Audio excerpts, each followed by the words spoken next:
Shalom, Assalamualaikum warahmatullahi wabarakatuh. Om Swastiastu, Namo Buddhaya, Salam Kebajikan. Perkenalkan, nama saya Mutia Kristi Tanpamawa dengan NIM 2314201144, kelas A4 semester 1, Fakultas Keperawatan, Program Studi Ilmu Keperawatan, Universitas Pembangunan Indonesia Manado. Video ini saya buat bertujuan untuk memenuhi tugas ujian akhir semester mata kuliah Ilmu Biomedik Dasar dan dosen pengampu Narswandri Kalo Escape MKes dengan judul materi Sistem Pernapasan. Udara pertama kali masuk ke saluran pernapasan melalui lubang hidung dengan mekanisme inspirasi. Kemudian udara masuk ke rongga hidung. Di rongga hidung, udara disaring oleh rambut-rambut hidung dari partikel-partikel debu yang menyertai udara yang masuk. Selain itu, udara juga akan dihangatkan dan akan dilembabkan agar sesuai dengan suhu tubuh. Dari rongga hidung, udara selanjutnya mengarah ke faring yang merupakan persilangan jalur udara dan makanan bertemu. Jadi pada faring ini adalah tempat dilaluinya pernapasan dan makanan yang berasal dari mulut. Setelah melalui faring, udara akan memasuki laring. Di belakang lidah dan di depan laring terdapat epiglotis yang berfungsi mengatur masuknya udara dan makanan ke salurannya masing-masing. Ketika makanan ditelan, laring bergerak ke atas dan mendorong epiglotis sehingga menutup glotis. Glotis adalah bukaan trakea atau tenggorokan. Hal ini memungkinkan makanan menuruni esofagus menuju ke lambung. Ketika makanan menuju lambung, glotis terbuka sehingga memungkinkan udara pernapasan masuk ke laring yang merupakan bagian atas dari saluran pernapasan. Di laring juga terdapat kotak suara. Suara yang dihembuskan dari dalam keluar mengalir cepat melalui pita suara. Dari laring, udara masuk ke dalam trakea. Di dinding trakea terdapat kartilago atau tulang rawan yang memperkokoh trakea sehingga saluran ini akan tetap terbuka. Selain itu, terdapat epitelium yang melapisi trakea hingga bronkus.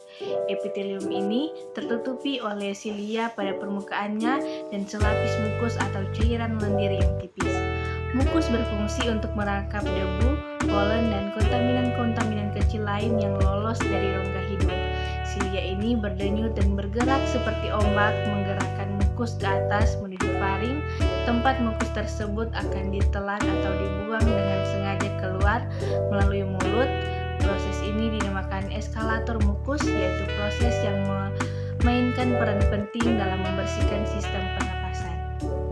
Setelah dari trakea, selanjutnya terdapat dua cabang yang disebut bronkus.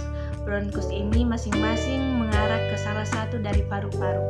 Bronkus bercabang-cabang lagi dalam paru-paru menjadi saluran-saluran kecil yang disebut bronkiolus. Udara kemudian memasuki alveoli.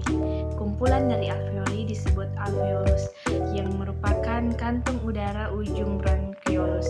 Oksigen dari udara yang memasuki alveoli akan terlarut di dalam selaput lembab yang melapisi permukaan dalam alveoli dan kemudian akan berdifusi dengan cepat melintasi epitelium ke dalam kapiler darah yang mengelilingi setiap alveoli. Sedangkan dalam arah yang berlawanan, karbon dioksida berdifusi dari kapiler darah melintasi epitelium alveoli dan menuju rongga udara untuk dikeluarkan keluar tubuh melalui mekanisme ekspirasi. Demikian penjelasan singkat dari saya.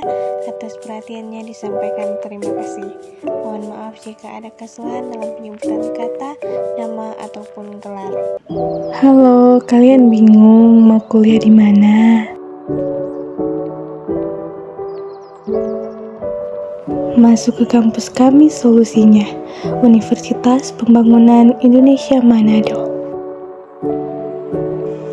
Banyak pilihan program studi, di antaranya Fakultas Teknik mempunyai 2 program studi yaitu Teknik Elektro dan Teknik Sipil.